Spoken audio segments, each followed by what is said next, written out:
네, 우리 하고 여러분들 8시가 되었습니다. 2교시 시간이죠. 출석도 제가 잘 좀 체크했고요. 그래도 여러분들 이 비대면 수업이다 보니까 목소리도 한 번씩은 또 듣게 되어 있습니다. 잘 들리시는지 한 번씩 마이크 좀 켜고 얘기 좀 해주세요. 잘 들려요. 지효가 이번에 또 제일 빠르네. 지효 말고 또 다른 분은? 네, 들려요. 네, 우리 예진이도 고맙고요. 다른 학생도 좀 대답 좀 해주세요. 들려요. 네, 우리 배지호 학생도 감사합니다. 희선은 잘 들리나요? 우리 박희수 학생은. 아무래도 이 핸드폰 보면 좀 어려울지 모르겠어요. 민준이는 잘 들립니까? 네, 같이 하고 있는 걸로 알고요. 또 문자로 선생님 카메라 이렇게 틀기 어렵다고 해서 문자 보내준 분도 있습니다. 감사합니다. 이 오발탄은요, 좀 차이가 있다면 바로 그 1950년대 모습을 1950년대 작가가 쓴 겁니다. 약간은 그 2년 뒤지만 4.19 이거 뒤에 광장이라는 소설을 쓴 최인훈 작가하고는 약간 또 달라요. 1950년대의 모습을 그 비참한 모습을 쓴 건데 우리 1924년 발가락이 아니라 뭐죠?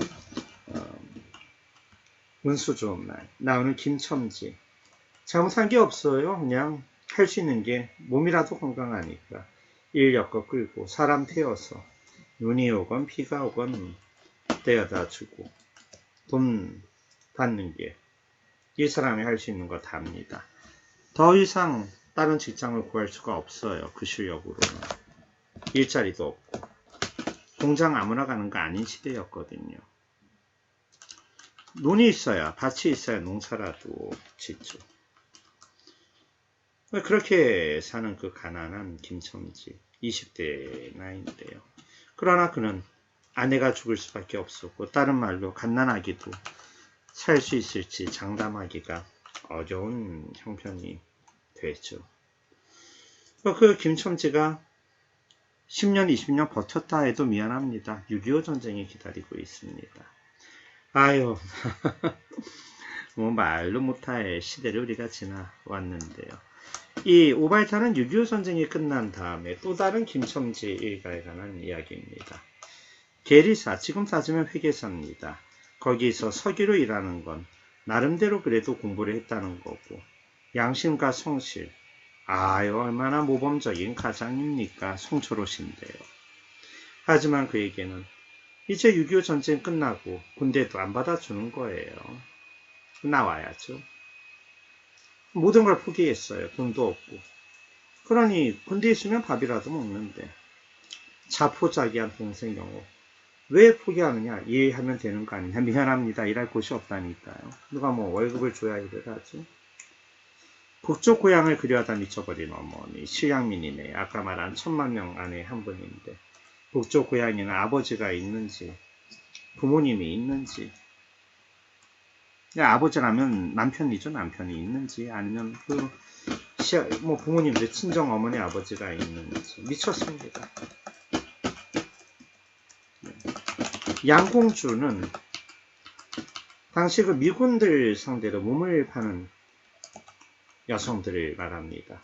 서양 공주라고 얘기하는 건데 여동생은 왜 몸을 파느냐? 가정생활에 보탬을 하려고 몸을 파는 겁니다. 그거 말고 할 게 없으니까요. 끝내 아내는 병원에서 죽습니다. 그래도 김첨지 아내보다는 나아요. 송초로는 직업이 있으니까. 하지만 뭐 더 좋은 약을 쓰거나 더 큰 병원은 못 갔겠죠. 병원에서 죽고. 남동생은 강도죄로 경찰에 체포됩니다. 이 남동생한테 뭐라고 할 수가 없습니다. 뭐 당장 먹을 게 없고 돈이 없어서 버스조차 탈 수 없다면 물건을 훔치게 되죠. 그런데 이런 가운데 주인공은 자기가 뭘 잘못했는지 모르겠다는 거예요. 나는 그냥 성실히 살 뿐인데. 그래요. 송초는 잘못한 게 아무것도 없어요. 남동생이 강도에 있다고 잘못했다고 말하기도 어렵습니다. 우리가 장발장을 남의 물건 훔쳤다고 말하기 어려운 것하고 비슷한 거죠. 이 여동생을 몸을 파는 역할을 한다고 해서 비판하기가 참 어려운 현실입니다. 그래서 그는 조물주의 오발탄. 하나님이 날 잘못 쐈다는 거죠. 근데 이 오발탄은 잘못 쏜 총알인데 이 총알 잘못 맞으면 잘못 맞는 사람은 죽는 거예요.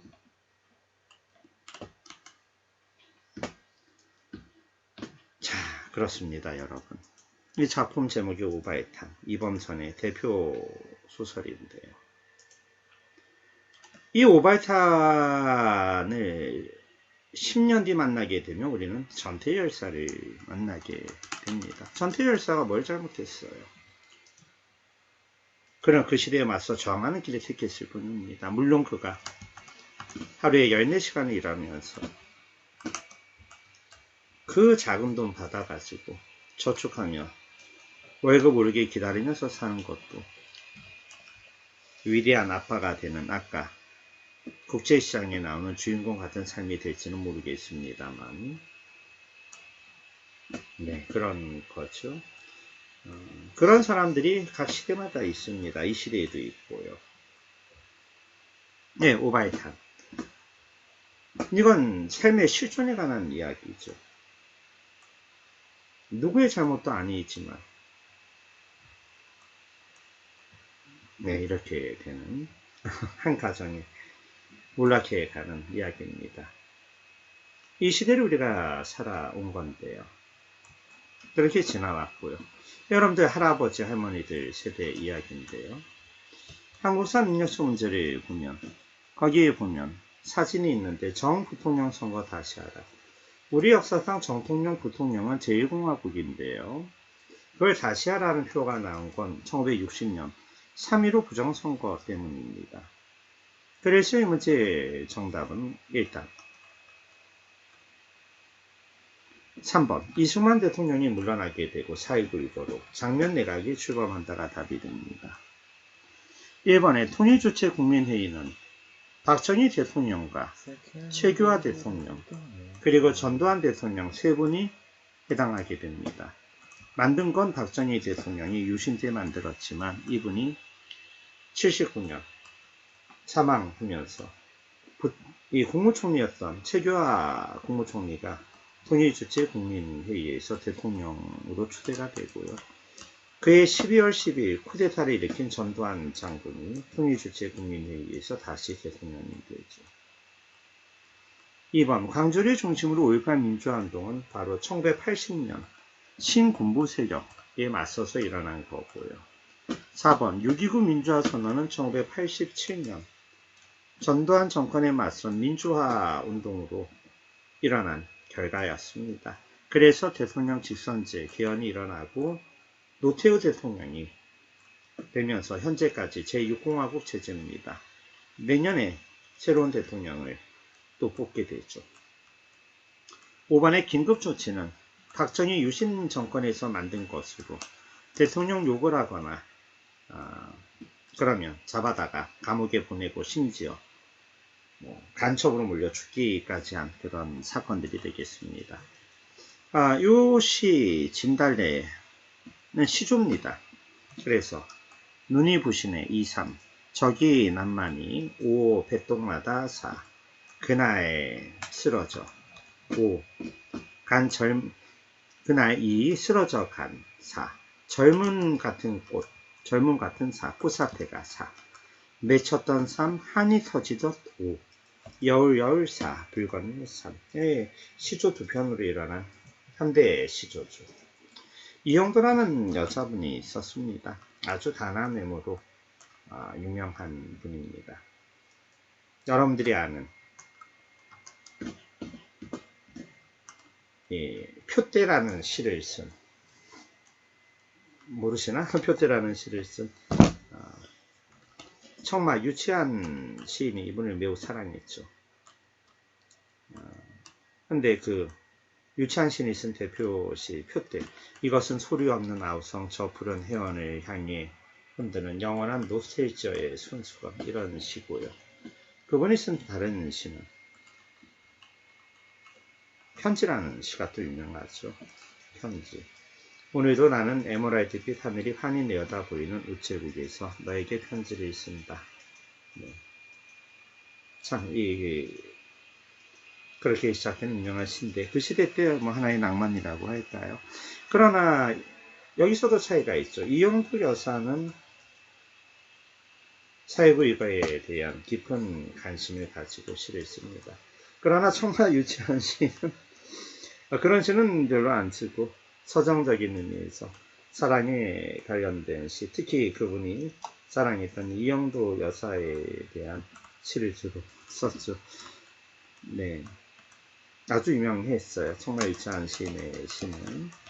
마산분인데 경상남도 마산에 가면 그래서 정말 유치한 선생의 CD가 남아있기도 합니다. 자, 이 문제의 정답 보았고요. 근데 같은 맥락에서 우리는 시 세월이 가면을 만날 수 있는데 박인환이라는 시는 1956년에 이 시를 불과 나이 31살의 나이에 쓰고 얼마 뒤 이상을 기리는 잔치에서 술을 너무 많이 드시고 죽게 됩니다. 대단한 미남이었죠. 키도 헌칠했고요. 이분은 사랑에 목숨을 거는 사람이었는데 어떻게 보면 또 다른 정말 유치한이라고 할까요. 근데 이분이 쓴 시는 오늘 나이가도 너무나 완벽해요.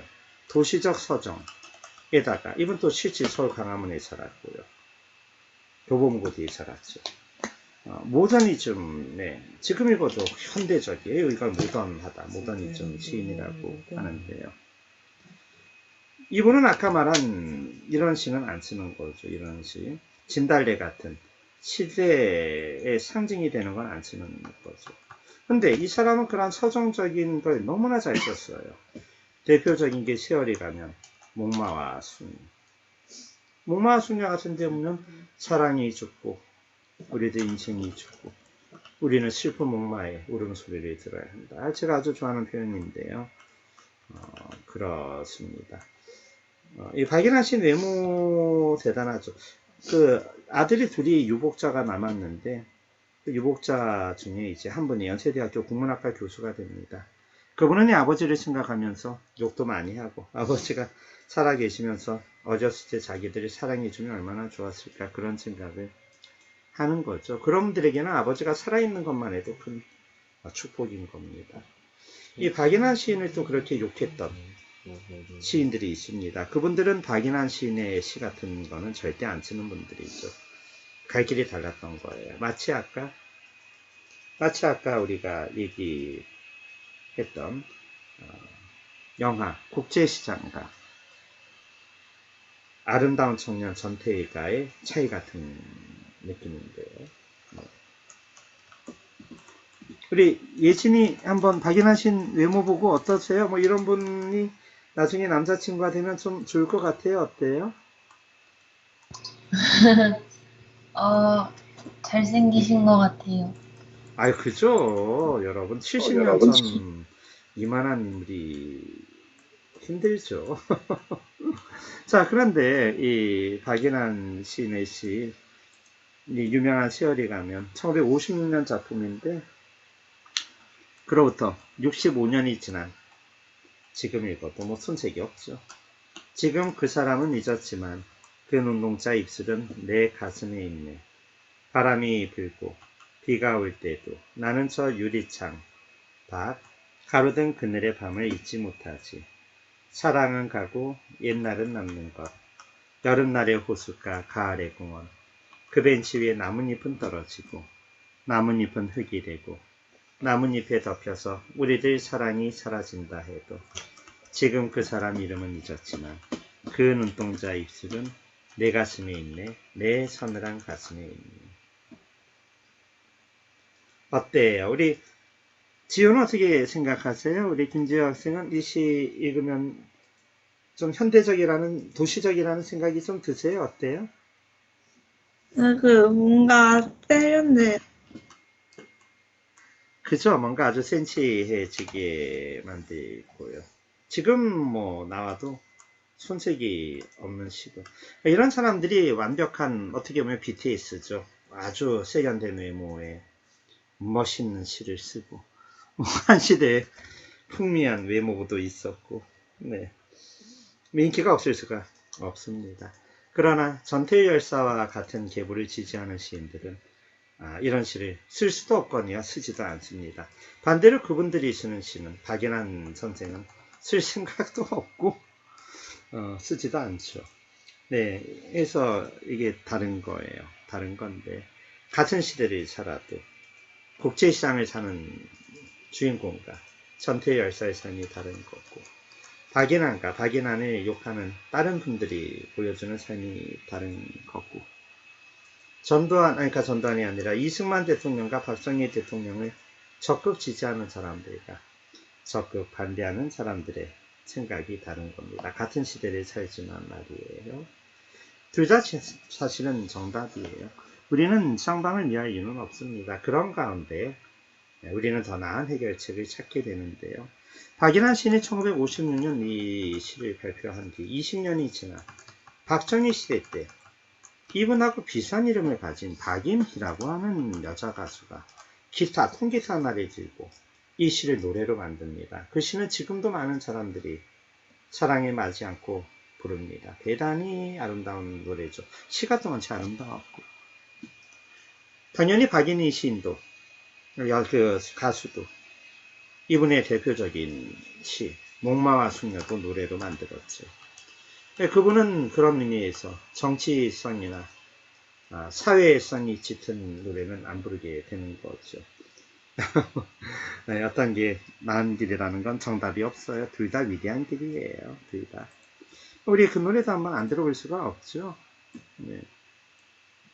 박인희 가수가 부른 그분이 작사는 아니고 작곡을 한 세월이 가면 지금 여러분 단톡방에 링크 올려드렸습니다. 멋있는 음악 한 번쯤 들어보시고 소감 나눠보죠. 다 들으면 다 들었다고 얘기해 주세요.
다 들으셨어요? 동영상 들으시는 분들은 당연히 유튜브에서 한번 이 노래 찾아서 들어봐 주시면 합니다.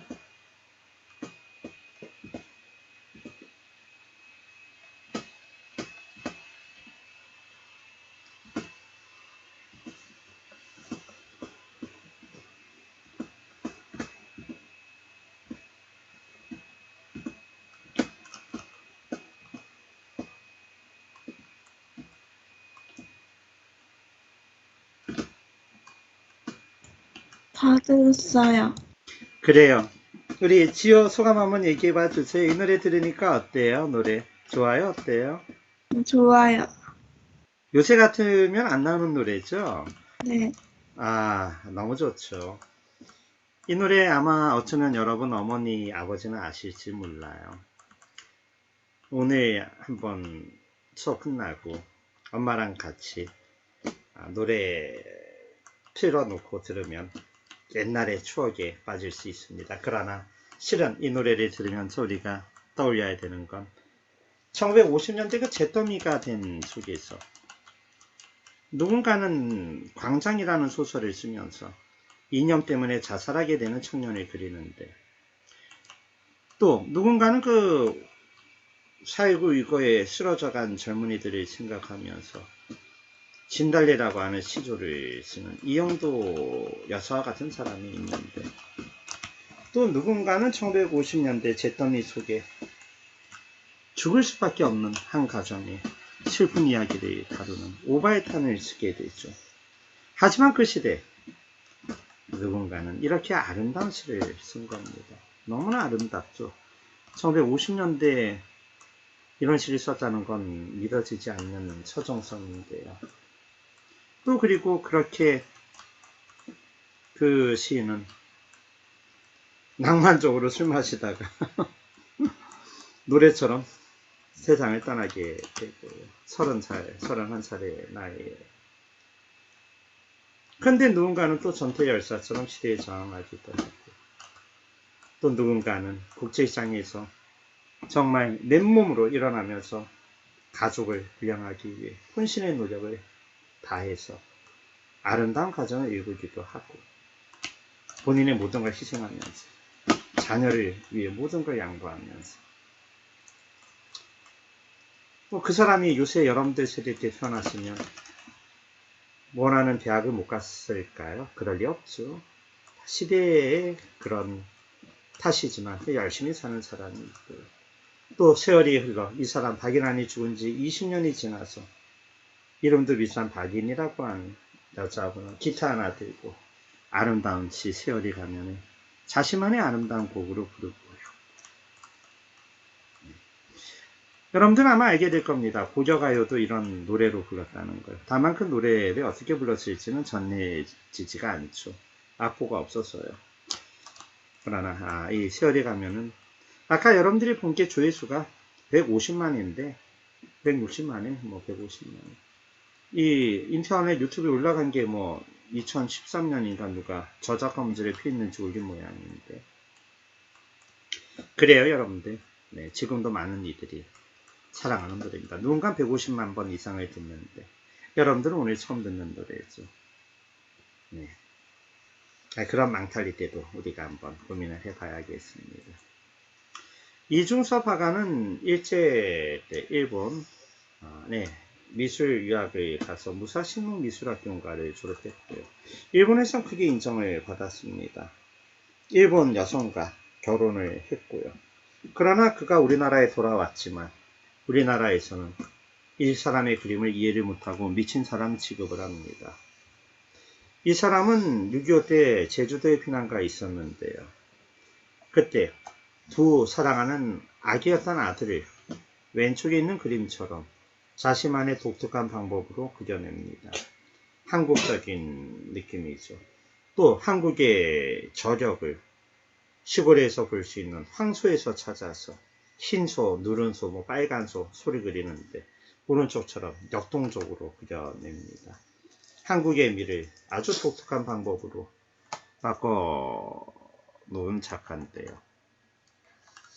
이 사람이 근데 너무나 가난해가지고 6.25 전쟁 이후에는 껌종이 같은 것에다 그림을 그렸어요. 이 위대한 화가를 후원해주는 돈 많은 사람이 없었고 이 사람 그림을 안 사주는 거죠. 왼쪽 그림도 보면 그게 은박지 그린 그림 같은데요. 작아요. 이 사람 그림을 우리나라 주한미군들이 주목해서 미국 돌아갈 때 싼 맛에 좀 몇 개 사가. 그러나 지금은 뭐 대단한 고급 화가 중에 한 명인데 아쉽습니다. 이분은 1965년 우리나라 미도파 백화점이라고 명동에 있었는데요. 지금 신세계백화점이 쓰나요? 그 건물. 마지막 전시회를 열었지만 거기에서도 이분은 이 미친 사람 취급을 받고 정말 미칩니다. 열심히 그림을 그렸고 열심히 살았지만 위대한 화가지만 그 시대 때 인정을 못 받아요. 미치는 거죠. 우리 오바이탄의 어머니처럼 미쳐서 청량리 정신병원에서 돌아가셨는데요. 이분이 뭘 잘못했을까요? 잘못한 거 아무것도 없어요. 시대를 너무 앞서갔던 것 뿐일까요? 이분 아드님 두 분과 아내는 가난에 이기지 못해 일본 친정집으로 갔습니다. 그러나 그들이 지금부터 한 12, 13년 전에 아버지 그림이라고 우리나라 갖고 왔지만 가짜 그림이었어요. 일본에서도 그분들은 가난했던 거죠. 그 아내분이 좀 안 됐어요. 남편의 예술 세계를 아내라도 이해를 했다면 그 남편한테 그림 좀 그려달라고 해서 100점만 일본 가지고 가서 50년 뒤에 갖고 왔어도 우리나라뿐 아니라 일본에서도 큰 부자가 되셨을 텐데 아마 그 그림 팔지도 않았겠죠. 국보급이니까. 아쉬워요. 참 이게 역사라는 게, 사랑이라는 게, 사람이라는 게, 가족이라는 게 참 아쉽죠. 여러분들이 보고 있는 화면은 우리 국민방송 KTV가 소개한 이중섭 소산총사 42년 만에 모였다. 왜 42년 만에 모여요? 주인공이 갖고 있는 주인이 다르니까 임대해가지고 걸고 있는 거겠죠. 국립현대미술관 덕수궁관에 이 많은 사람들이 와 있습니다. 이렇게 우리 대중들은 잔인합니다. 이중섭이 유명하다니까 와서 보는 겁니다. 그 60년 전 이중섭이 1965년 미도파 백화점에서 전시회를 열었을 때 아무도 오지도 않고 아무도 사지 않았던 그림인데요. 그 그림 조그만 돈 주고 샀어도 이중섭 씨가 행복했을 텐데 아쉽습니다. 이 역사라는 게 그래요. 시간이라는 게 그렇고. 한편 박수근 씨 화백은 이중섭 화백과 동시대 사람인데 그분은 독특한 질감으로 한국의 안악내들의 그림에 담았습니다. 예를 들면 오른쪽 아래에 있는 그림은 유명한 빨리터 사람들이라는 그림입니다. 아줌마라는 말하고 안악내라는 말하고 또 좀 다르죠. 어감도 다르고요. 이게 번역이 어려워요. 우리말이. 아줌마라는 말도 레이디라고 번역할 수도 없고 예, 참 어렵습니다. 안악내라는 말은 번역하기가 더 어렵죠. 레이디 인 포크 빌리지라고 말할 수도 없고요. 어려워요. 번역이 안 되죠. 추상적으로 그린 이 그림. 오늘날 현대화가 예를 들면 경제정선에 포함미술관이 갖고 있죠. 금강정도라던가 대작인데요. 또는 신윤복의 미인도 간송미술관이 갖고 있는데요. 그런 거 말고 현대 작가 중에는 이 사람 이분의 그림이 제일 고가입니다. 통상 40억에서 60억 사이의 거래가 되고 있습니다. 국제적으로도知名도가 있는 편인데요. 네, 그래서 우리는 한국적인 아름다움에 대해 이중섭, 박수근, 또 판소리, 이런 것들, 또 우리나라의 영웅들, 박정희 대통령 때 이순신, 강감찬, 이런 관심이 우리 내부에서 고조가 되면서 박정희 대통령은 민족의 중흥을 외치고 조국의 근대화를 외쳤던 거죠. 그러나 그림자도 많이 있었고요. 성과도 대단했고요. 네. 또 박정희 대통령 때는 당시 우리나라가 6.25 전쟁이 완전 민둥산이었어요. 그 이전에도 온돌 뗀다고 나무 다 베어갑니다. 아무것도 없었는데 박정희 대통령 때 식무기를 정하고 조림 사업을 통해 전 세계적으로 거의 유일한 성공 사례를 일궈냅니다. 현재도 북한은 나무가 전혀 없는 민둥산 일색인데요. 예, 대단한 성과를 일군 사람이면 틀림없습니다. 그래서 그분을 지지하는 입장에 있는 사람들은 단군 일의 가장 위대한 사람으로 세종대왕을 뽑는 게 아니라 세종대왕도 위대하지만 이승만 박정희가 더 위대하다고 주장하는 사람들이 있고요.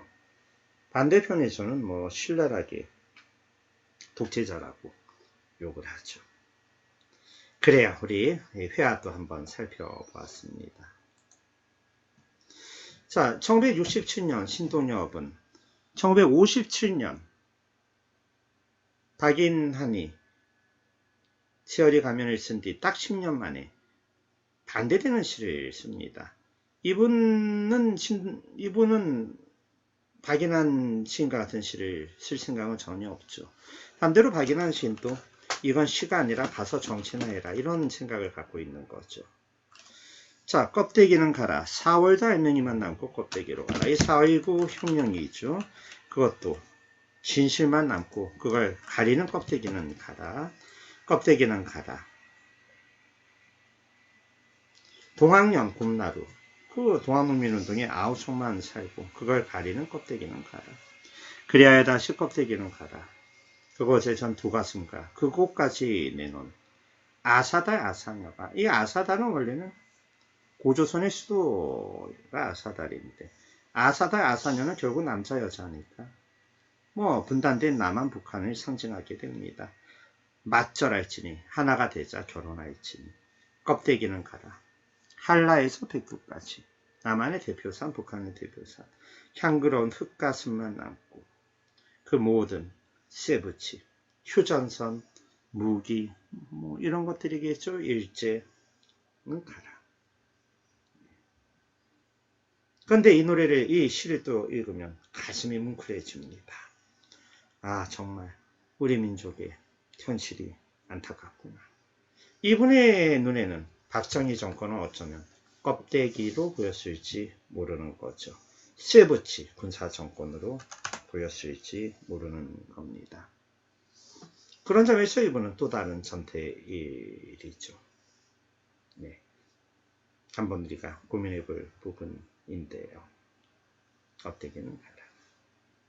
자, 그런데요. 김수영 시인은 1968년 풀을 씁니다. 김수영 시인은 박인환 시인을 매우 경멸했습니다. 박인환 시인은 그런 김수영 시인을 철저히 무시했고요. 그리고 또 김수영 시인은 그 박인환 시인의 사모님을 매우 사랑했습니다. 어떻게 보면 좋게 말하면 또 박인환 시인 사모님이 또 복이 많았을까요? 이분의 외모부터가 박인환 시인하고는 다릅니다. 이분은 저항하는 눈빛을 보여주고 있죠. 여기서 풀은 민중을 말합니다. 민중이 쓰러지는 것 같지만 바람보다 빨리 일어난다는 겁니다. 박정희 정권, 민중이 끝낼 거라는 예언자적 시죠. 또 실제 박정희 정권은 부마항쟁으로 끝나게 됩니다. 이분의 눈에는 박인환 시인의 시는 시가 아닌 겁니다. 말장난이고 시대를 호도하는, 오도하는 미친 글이고요. 박인환의 눈에는 이분의 시는 시가 아닌 거예요. 그건 정치를 해야 될 사람들이고 본인은 이 척박한 땅, 이 힘든 곳에서 아름다움도 노래하고 사랑이라도 노래하고 낭만이라도 노래해야 우리가 사는 것 아니냐는 그런 생각을 가지고 있었죠. 두 분 다 맞죠. 풀이 눕는다. 비를 몰아오는 동풍의 나부이며 풀은 눕고 드디어 울었다. 날이 흐려서 더 울다가 다시 누웠다. 자, 여기서 우리 예진이 수업 듣고 있어요? 네.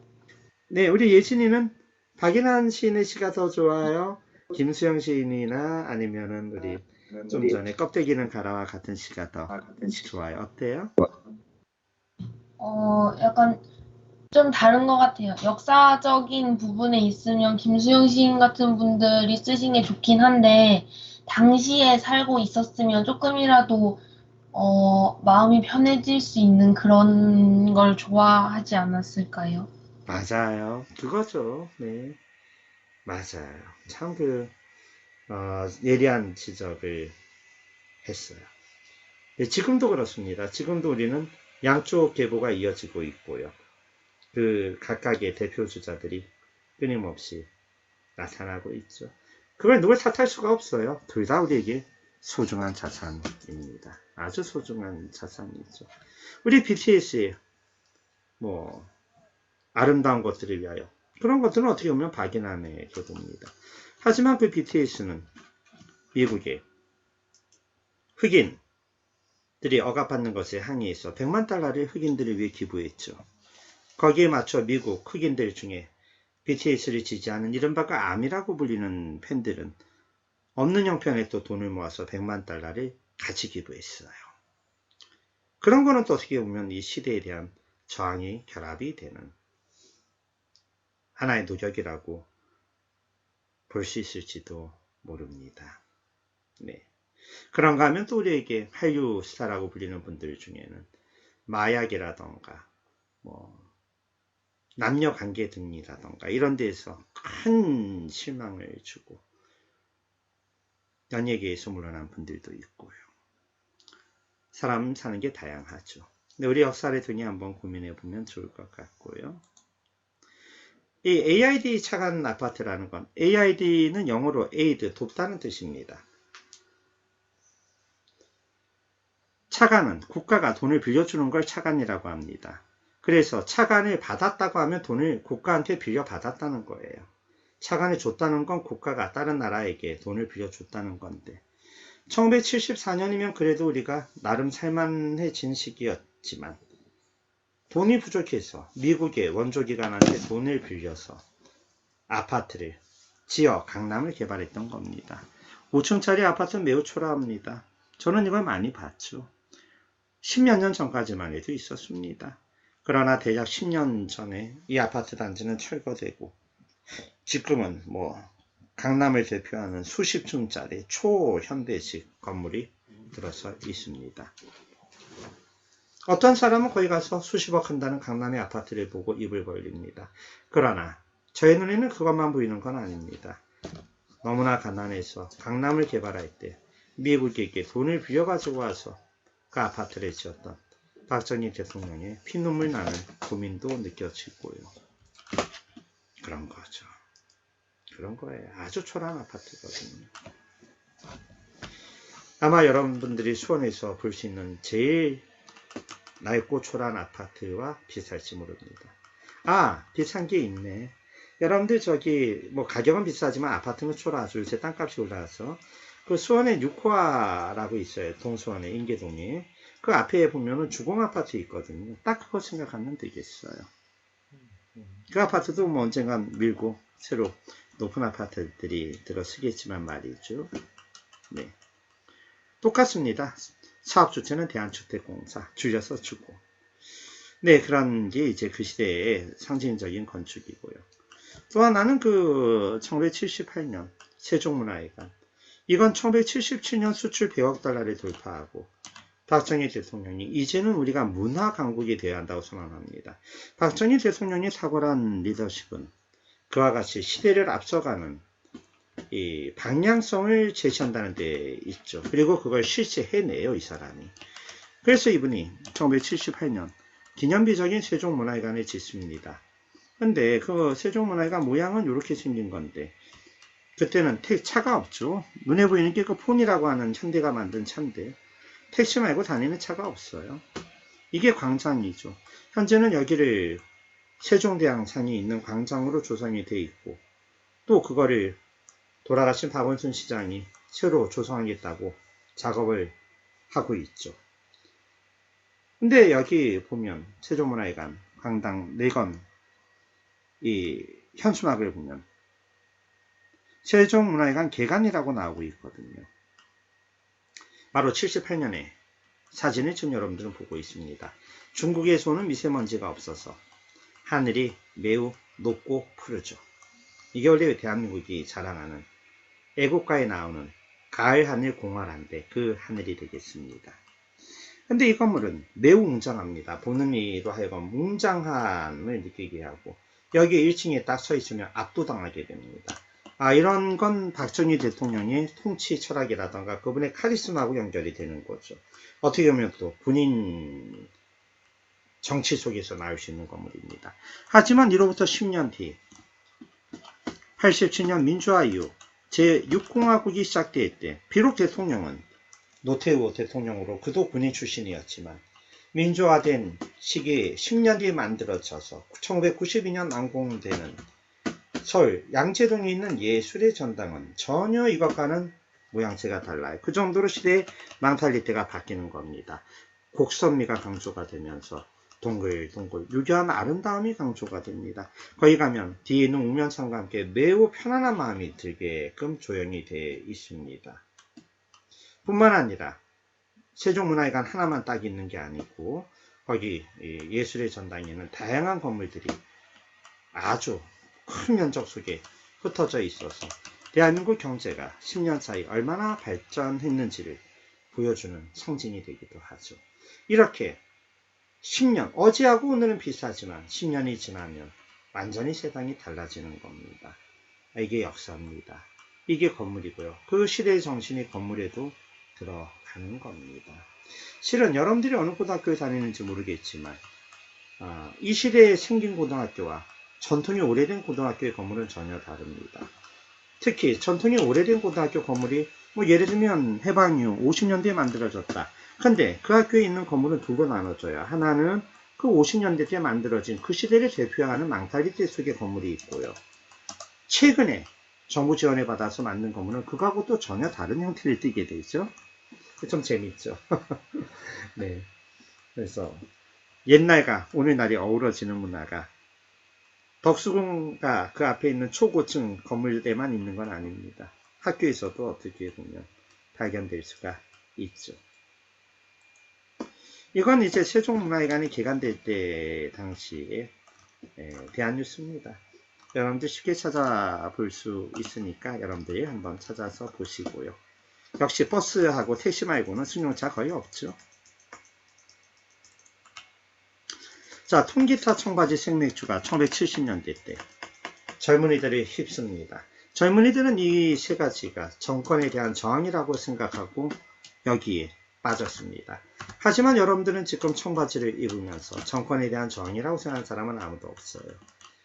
이 청바지는 지금도 있고 그때도 있었지만 그때의 청바지와 지금의 청바지가 가지는 의미는 전혀 다릅니다. 여러분은 그냥 패셔너블하게 입는 겁니다. 저는 그냥 편하게 노동복 비슷하게 저는 입고 다니고요. 여러분들은 청바지를 스키니진처럼 아주 패셔너블한 하나의 수단으로 생각할 겁니다. 그러나 70년대 때 청바지는 그런 의미가 아니었습니다. 통기타 마찬가지죠. 여러분들 그냥 즐겁게 노래 부를 때 쓰는 도구. 하지만 이때는 젊은이들이 새롭게 문화를 만들어내는 통로로 기타가 널리 사용이 되었던 거죠. 가격도 저렴하고요.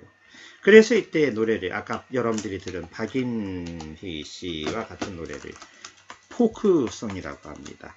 그리고 본인이 작사하고 본인이 작곡하고 노래를 부릅니다. 그걸 싱어송라이터라고 합니다. 사진 앞에 있는 건 박인희 씨고요. 거의 기타를 이렇게 높게 치켜들고 있는 분은 또 요새 나와도 한 인물 할 것 같은 젊은 가수죠. 오른쪽은 또 패셔너블한 요새 스타일은 아니지만 레트로라고 해서 복고풍이라고 하는 스타일의 옷이죠. 그때는 이게 첨단 옷이죠.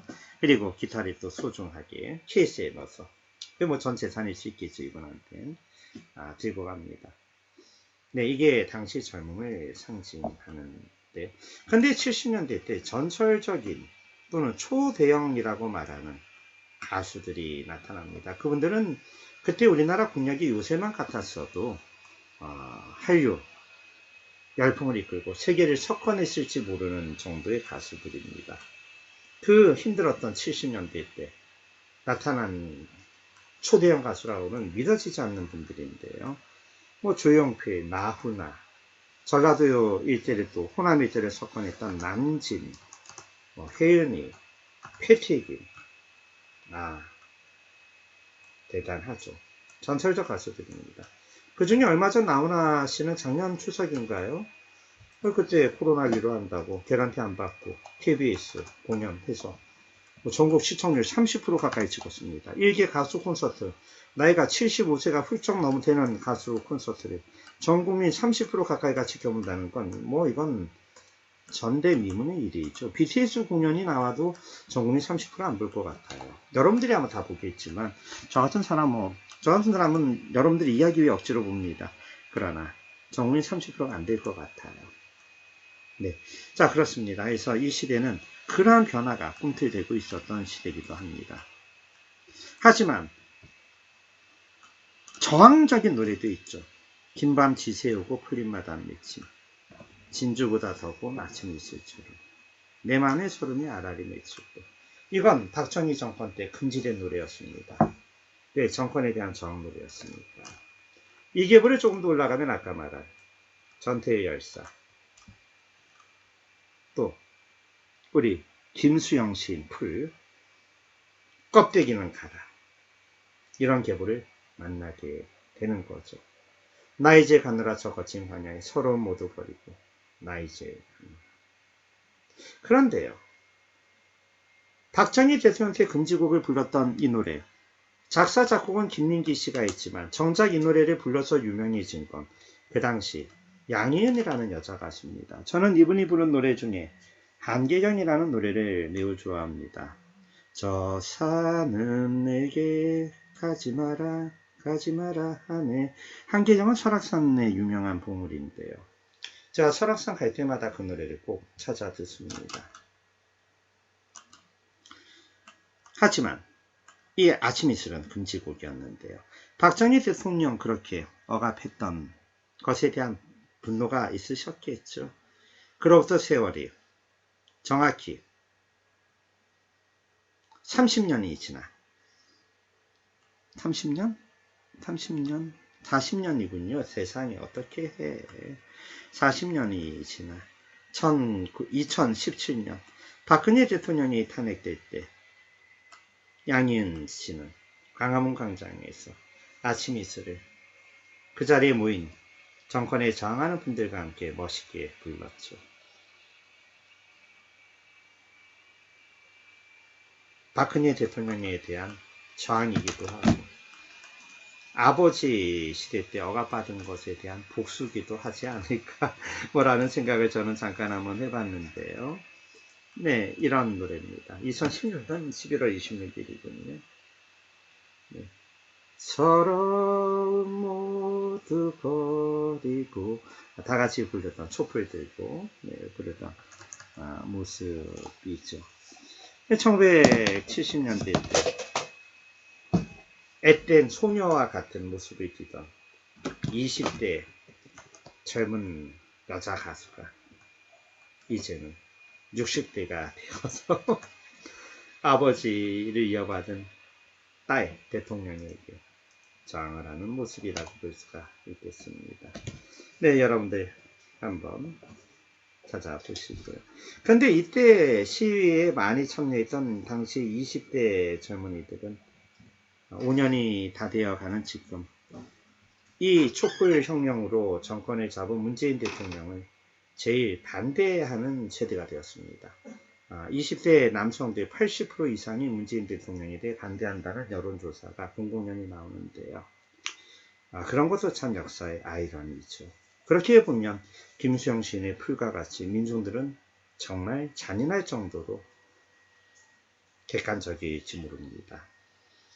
여러분들은 아직은 모르시겠지만 대학 가면 어떤 분을 지지할지 모르겠어요. 또 대학 가면 박근혜 대통령에 대한 박정희 대통령에 대한 인식이 어떻게 바뀔지 모르겠습니다. 제가 주문하기에는 양극단의 평가가 다 맞는 것이다 라는 걸 당부드리고 싶습니다. 그분에게는 두 가지 평가가 적합합니다. 엄청난 업적도 나왔고 그 과정에 많은 희생도 있었죠. 이승만 대통령도 그러하고요. 실은 우리나라 대부분의 대통령이 그러하다는 사실을 여러분들은 다음 시간이면 알게 될 겁니다. 대중가요청장의 혜연이, 이거 나는 안 볼 수가 없겠어요. 지금은 60대가 된 이 혜연이라는 여자 가수가 왜 초대형 가수라고 하는지, 제주도 출신으로 10대의 나이에 어떻게 대한민국을 평정했으며 지금 이분이 만약에 다시 데뷔한다면 어떤 평가를 받을지 여러분들 단톡방에 올려드린 거 한번 보시죠.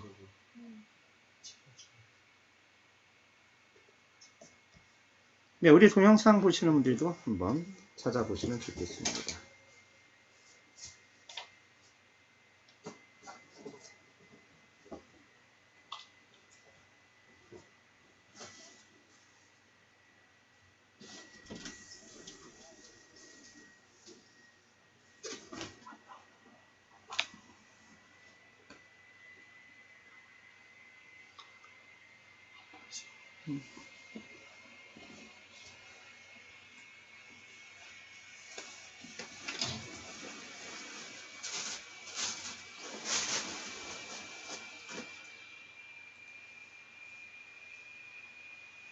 은경아, 아빠가 좋아하는 과자도 하나 사와라.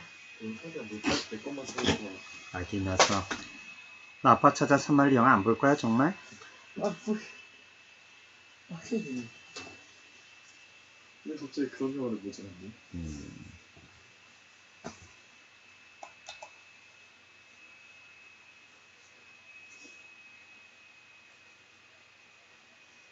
네, 여러분 어떻게 다 보셨어요? 다 보셨으면 얘기 좀 해주세요.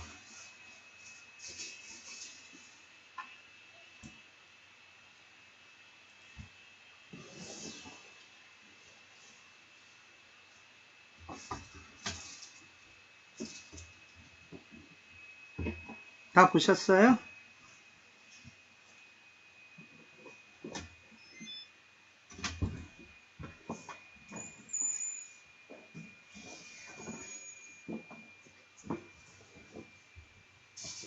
다 끝날 시간 아닌가? 봤어요. 우리 지호. 그래요. 우리 지호가 또 이번에 또 착하게 잘 봤네요. 지호는 어떻게 생각하세요? 이 노래 부르는 혜연이 씨 77년의 모습을 보고.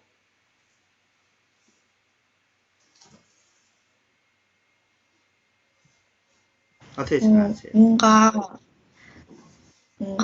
뭔가 신기했어요. 만약에 이분이 이 시대 때 이 모습으로 데뷔한다면 요새처럼 이때는 성형도 없고 옷도 초라하던 시대인데 그래도 1번 인기가 있을 것 같다. 2번 흘러간 사람이다. 어떻게 생각하세요? 뭔가 이때 그 모습으로 뭔가 요즘 된다면 뭔가 특이해서 뜨지 않을까요? 그래요. 이분은 지금 이 모습대로 나타나도 세계적인 스타가 될 가능성이 있어요. 대한민국 서커는 당연하고 완전히 뭐 여자 가수로는 역대 이만한 분이 이미자 선생님 정도가 그런 평가 받을까요? 전 국민을 훌렸다고 할 수가 있겠습니다. 백지영 가수라던가 또는 여러분들이 좋아하는 뭐 블랙 핑크인가요? 뭐 그런 분들도 대단하겠지만 또 앞으로 더 위대해지겠지만 세계적으로도 인기가 있지만 그러나 이분이 우리나라에 준 충격은 굉장했고 이분뿐 아니라 나훈아, 남진, 조용필 이런 초대형 가수들 또 뭐 패티킴 이런 분들이 나타나면서 이전과는 전혀 다른 시대가 되어버렸습니다. 박인희 씨 아까 나왔던 노래 여러분들은 60년대하고 70년대 10년 사이지만 완전히 달라지게 되죠. 이분들이 계속 80년대도 활동합니다. 그러나 80년대 다음 주 우리가 별 88 올림픽쯤 되면 또 세상은 완전히 달라집니다. 역사가 그렇게 무섭습니다. 네, 여러분들이 잘 이해하시리라 믿고요. 난장이 가수 얼린공은 사회의 부조리에 대해 고발하는 옴니버스, 단편소설의 묶은 장편소설 형태이고요. 70년대 박정희 때 통기타, 청바지, 생맥주, 검열, 장발 단속, 금지곡, 미니스커트 단속, 영화 바보들의 행진, 80년대 전두환 대통령 때 프로야구, 프로축구, 해외여행 자유화, 통일금지 해제, 교복 자유화. 이거 다음 주에 한 번 더 배울 거고요. 장발, 미니스커트 단속하는 말 그대로 군사문화죠.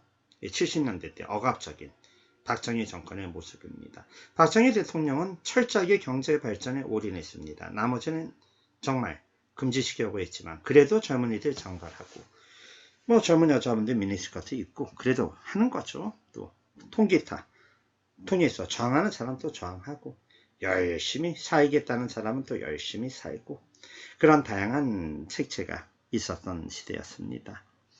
자, 우리 문제 몇 개 풀리고 마칠 텐데요. 다음 자료 장발 단속 양희은 아침 이슬 20대 때 양희은이죠. 네, 박정희 정권 70년대입니다. 기업 프로야구 출범 80년대. 니은 언론의 자유는 확대가 아니라 축소. 디귿 정권에 대한 저항문화. 이게 뭐 장발, 아침 이슬, 청바지, 통기타 이런 거죠. 양희은씨 청바지 입고 있죠. 디귿 맞고요. 닐 국가가 국민의 일상을 통제어가 뭐 장발 단속하고 미니스커트 단속하고 정답은 5번 디귿 니을입니다. 한 문제 더 보죠. 이 시기 통기타와 청바지로 상징되는 청년문화가 널리 퍼졌다. 내려가서 금지곡 금서, 영화 바보들의 행진. 그래요. 박정희 유신체제 70년대입니다. 기억. 장발단속 맞아요. 니은. 프로야구 프로축구는 80년대 전두환. 디귿. 영화 상영 전에 대한 뉴스 여러 번 봤죠? 기억 디귿. 정답은 2번인데요. 니을. 한류 열풍은 글쎄요. 뭐 21세기 이후라고 봐야겠죠. 빠르면 뭐 20세기 후반의 원형이 있기는 한데요. 네. 그래서 문제 정답은 2번이 답이 됩니다. 오늘 우리는 여러분들 이런 것들을 배웠습니다. 출석은 제가 잠시 뒤 올려놓을 텐데요.